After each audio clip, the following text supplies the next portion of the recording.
Hello everyone, I'm Arlene Brun from Tarlac State University College of Nursing PSN 1B. So for today, we will assessing the head, neck, and the regional lymphatic. So for the procedural step, so first is perform a hand hygiene to remove all the microorganisms.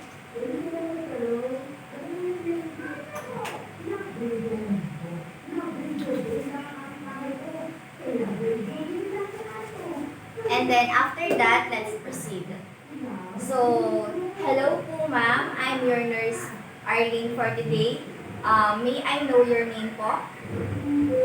Yes, Ma'am Pia. So, for today, ma'am, we will assessing your head, neck, and regional lymphatic. Is it okay for you, ma'am? Good. So, after that is explain assessment to the patient and secure the consent. So, ma'am, ang gagawin po natin ngayon is i-assess po yung head po ninyo if there's any abnormalities or yung shape po ng face nyo, ganun po. And yung neck po ninyo and yung regional lymphatic po ninyo, is it okay for you, ma'am? Good. So after that is instruct the patient. So explain that you will touching the client in a various areas with different parts of the patient body. So, ma'am, for this assessment, I will touching the various areas of your body. Is it okay for you, ma'am? Okay po, ma'am. Good. Is provide a client privacy and well-lit room. And then after that is proceed to the head and neck and inspect the shape of the head and have the client sit in comfortable position so the patient is in a comfortable position. And then after that is facing the client with your head at the same level as the client face or client head. And then after that, inspect the symmetry and the head of the patient. So, we will inspect the head of the patient, the symmetry. So, wala po akong nakikita na any kinds of abnormalities. Okay naman po siya. And then after that is palpate the head of the patient and place the finger pads at the scalp and palpate all the surface of it. And beginning in the frontal areas and continuing over the parietal and temporal and occipital area.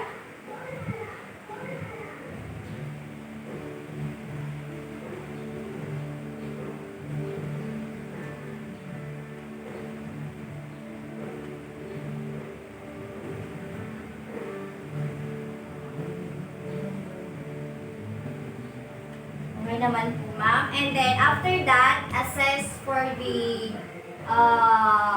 contour, masses, tenderness, and depressions of the patient. So, ma'am, I will assess if there's any contour, masses, and depressions or the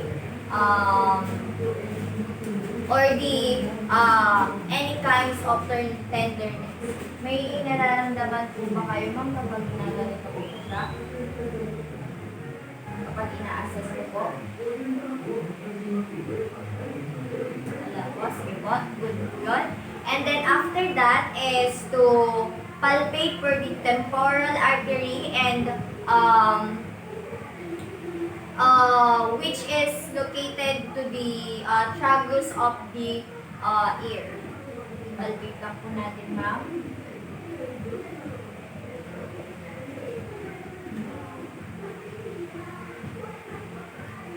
Okay naman po siya, ma'am. And then after that is to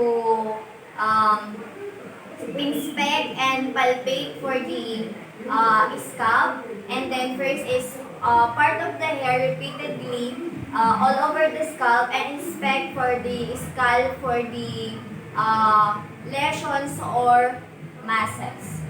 Palpate lang po natin, ma'am, kung meron pong any kinds of masses or lesions.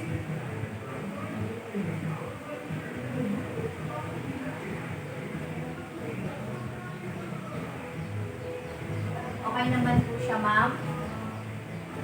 And then after that is to place the finger pads on the scalp and palpate for lesions and masses.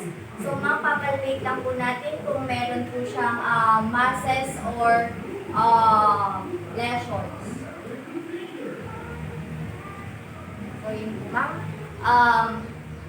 After that is inspect for the face. Observe the client for the face for expression and shape for the oval, round, or the slightly square.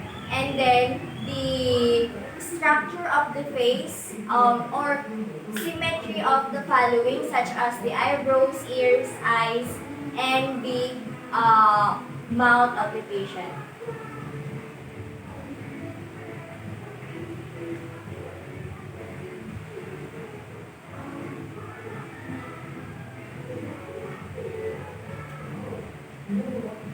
Okay naman po siya, ma'am. And then after that is to note for the any kinds of swelling, the abnormal features, or any kinds of the unusual movements. So ma'am, wala naman po ako napansin na any kinds of unusual movements. And then after that is palpate and auscultate the mandible. So first is use the fingertips to both index finger and middle finger to locate the temporal mandibular joints and anterior to tragus of the ear on both sides. So we will use this index and the middle finger.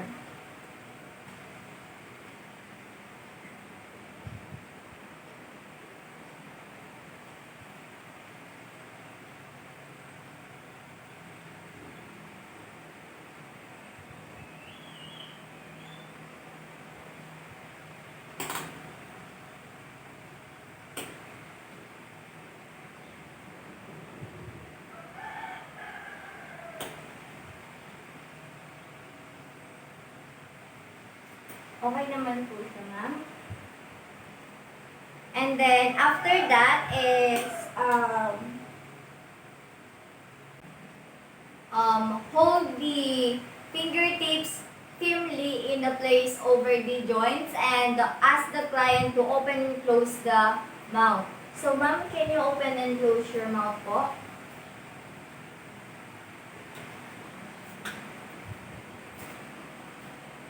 And then, again, to observe the smoothness of movements and the any kinds of discomfort. Okay, ma'am, thank you po. And then after that is the remove the hands and hold the belt on the stethoscope over the joint.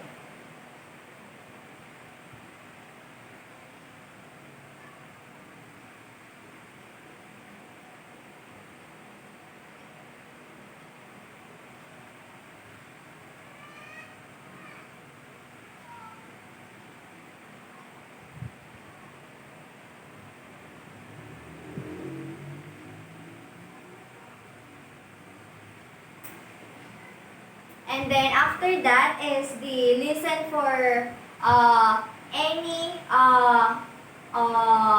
sounds while the client open and close to the mouth. So, Ma'am Pia, can you open and close your mouth? Then I will check if the sound is normal or not.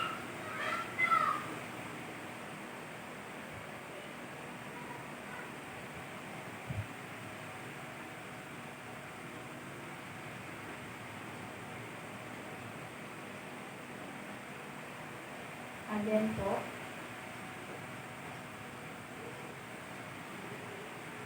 So, okay naman po yung ma'am, yung sounds po ng pag-open and close po ninyo. And then, after that is inspect the neck. With the head in central position, inspect for the symmetry of the sternocleidomastoid muscles and the anteriorly and the trapeze posteriorly. So, inspect ko lang po, ma'am.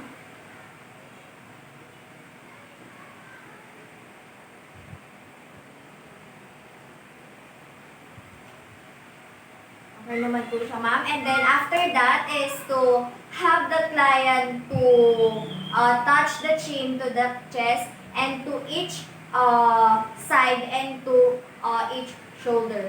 So, ma'am, can you touch your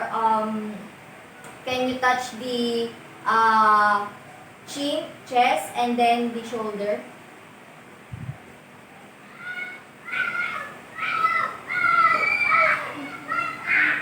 Okay naman po siya, ma'am. And then, after that is to assess for the limitations of the motion. So, okay naman po yung niya, ma'am, yung movements po niya. Wala naman po ako nakikita any kinds of abnormalities sa motions po niya.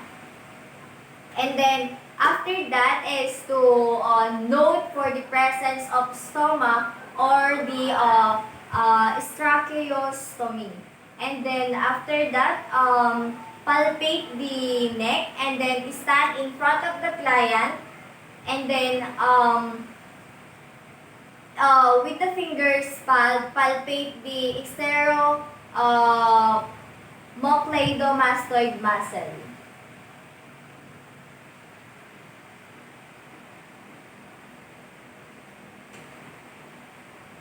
And then, after, stand behind the client. So, let's assume that I stand in the behind the client, and then, with the finger pads, palpate the trapezius.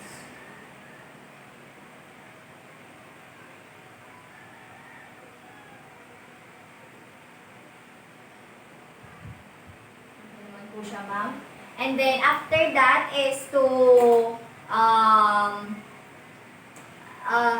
note for the presence of the masses or the tenderness. So, wala naman po siyang, wala naman po akong napansin or na may masses or wala naman, di naman po kayo na nasasaktan mo pag hinahawakan ko kung ganito, ma'am. Okay po, ma'am. Thank you po. And then, after that is inspect the thyroid gland of the patient and secure the tangulal and the shine it an oblique angle and on the client anterior neck.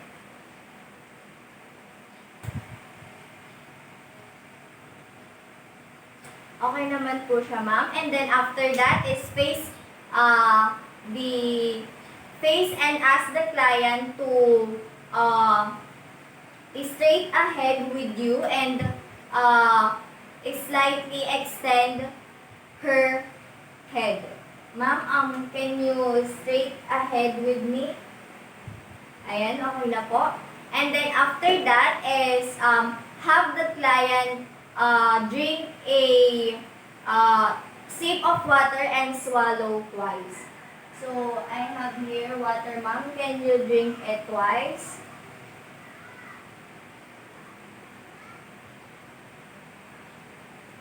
So, yun po ma'am. Wala naman po ako nakitang any kinds of abnormalities when it comes sa pag-swallow niyo po dun sa tubig. And then after that is to ask the client swallows and observe front of the neck and areas of the thyroid and isthmus for masses and symmetrical movement. So I've done with that bago while her drink her water, I observe the neck that this it is a normal. And then after that is palpate the thyroid. So palpate lang po natin yung thyroid niyo po, ma'am. And then after that is for the posterior approach, have the client sit comfortably and stand behind the client. And then after that is to have the client lower the chin slightly order to the neck muscles. So ma'am, can you touch your chin po? Okay po, ma'am. And then after that is to place the thumbs on the back of the client neck to bring the other fingers around the neck and the anteriorly their tips resting to the lower portion of the neck over the trachea.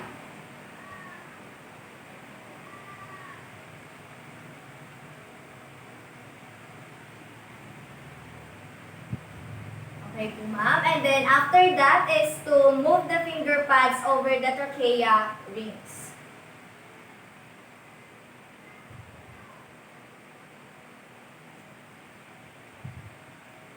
Okay naman po, ma'am. And then after that is to instruct the client to swallow and palpate the isthmus for the nodules or any kinds of enlargement. Ma'am, Pia, can you swallow po?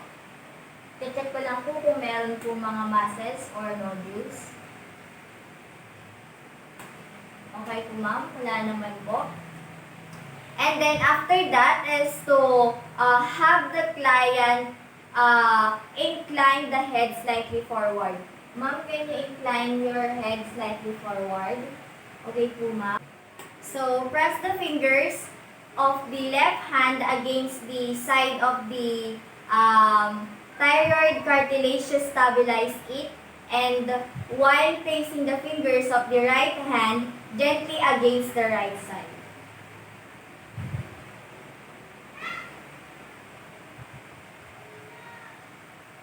Okay naman po siya, ma'am. And then after that is to instruct the client to swallow and sip of water. So, ma'am, can you drink it, ma'am? Okay po, ma'am. And then after that, notes for the consistency, nodularity, the tenderness of the gland and moves upward, and then repeat on the side. So, anterior approach is stand in front of the client and ask the client to flex the head slightly forward. Ma'am, can you flex your head slightly forward? Okay po, ma'am. Good. And then after that is to place the right thumb on the thyroid cartilage and displacement cartilage to the client right.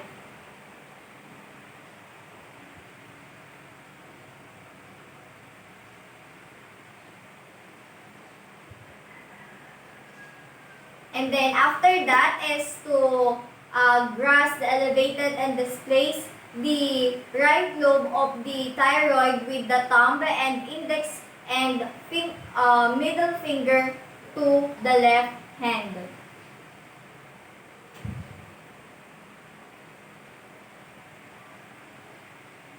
And then after that is to palpate the surface of the gland for the consistency, nodularity, and any kinds of tenderness. So, ma'am, kapag ginaganito ko po ba, meron po ba kayong nararamdaman na any kinds of tenderness, masakit po ba? Pag pinapalpate ko po. Okay po, ma'am. Good.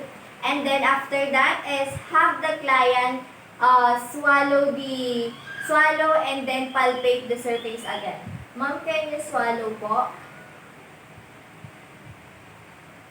Again po. Okay po, ma'am. And then after that, repeat the procedure of the opposite side. And then auscultate the thyroid gland. So using the stethoscope, we will auscultate the thyroid gland.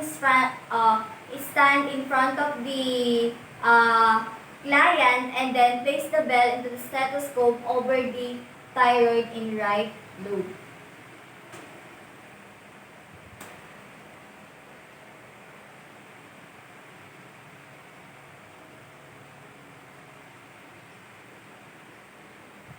And then after that is to auscultate for the roots.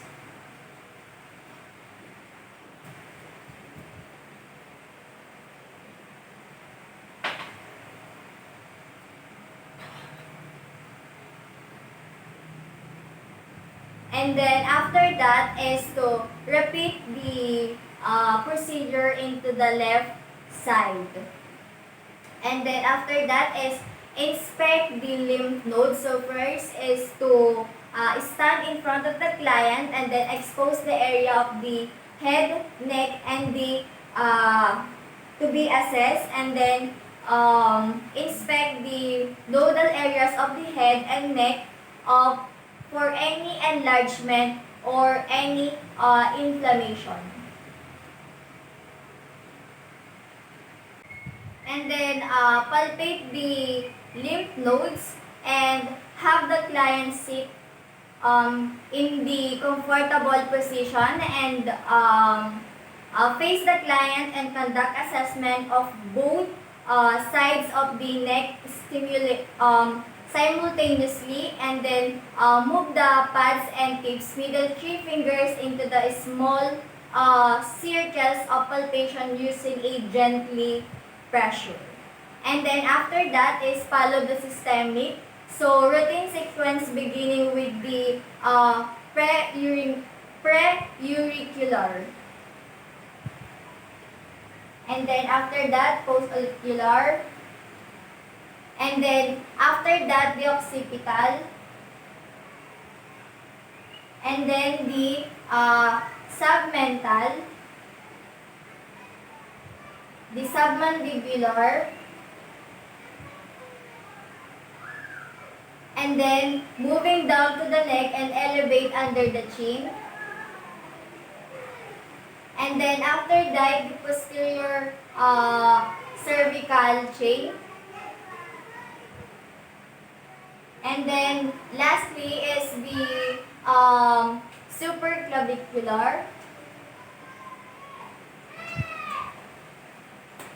Okay naman po siya, ma'am. And then after that is note the size, shape, and the delimitation or the mobility, consistency, and the tenderness of the assessment. So, ma'am, okay naman po siya, ma'am. So, before anything else is perform a hand hygiene.